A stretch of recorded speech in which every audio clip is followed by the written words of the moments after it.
speak, we are beaming these live visuals of Venkaiah Naidu there with Prime Minister Modi filing nominations. Shivani.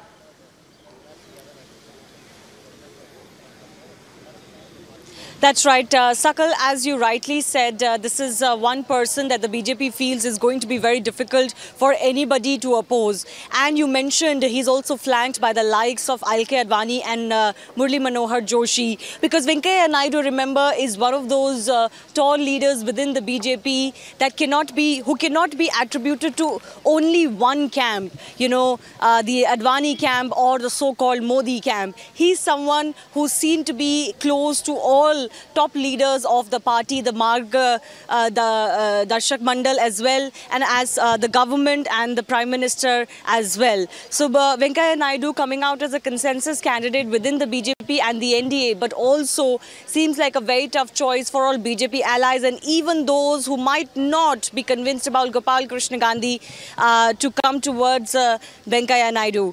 But Sakal, the focus right now was for half an hour or so on Mayawati. She was at her boisterous best, actually, you know, threatening to quit if she wasn't allowed to speak, even challenging the might of the chair, and then staging a walkout amidst loud shrieks and shouting. Shivani? Is this an impact of the kind of drubbing that both the Samajwadi Party and BSP received in UP elections, trying to be relevant, trying to raise Dalit atrocity issues in Parliament so that she can be seen as the champion?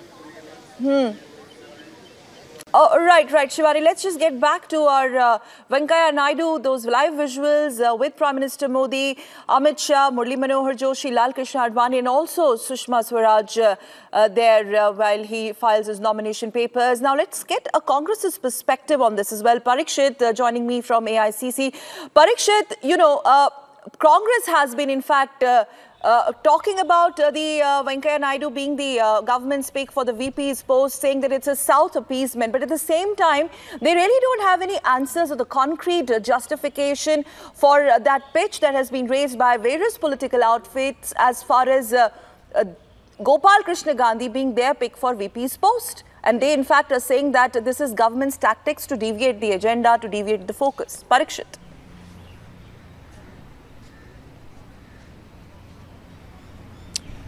You know, Sakal, we've spoken to at least two Congress leaders since morning, two senior Congress leaders. We spoke to Satyavrat Chaturvedi and Mallikarjun Kharge, who's the leader of the Congress in the Lok Sabha. Both of them refused to get into it. I think the Congress knows that politically it's an uncomfortable situation. It's a touchy subject, issue of national security and national interest, and that's why they don't want to comment on Shiv Sena. But yes, they're calling the Shiv Sena a radical party with radical views, and their pitch is this is an election not about votes, not about victory, but about the coming together of anti-communal parties. They're once again focusing on, and if we can play that interview with Satyavrat Chaturvedi out, he has pointed out that we are hoping that all anti-communal parties who are fighting against this communal agenda will come together and Gopal Krishna Gandhi will emerge victorious, even though the numbers seem to be stacked in favor of the government. Venkaiah Naidu, someone with a lot of administrative experience, somebody who can really help the government push its agenda in the Rajya Sabha where they don't have numbers. Remember, the Rajya Sabha has been stalled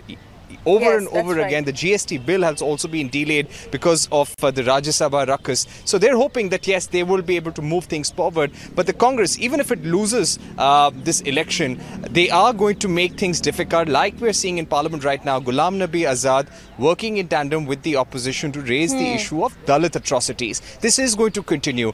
We were told by our sources yesterday that they will force an adjournment, and this is going to happen again tomorrow. This is what we can point out to our viewers. But yes, the statement coming from Shiv Sena on Gopal Krishna Gandhi is a touchy subject, and it's quite clear the Congress is staying away from it. They don't want to get into this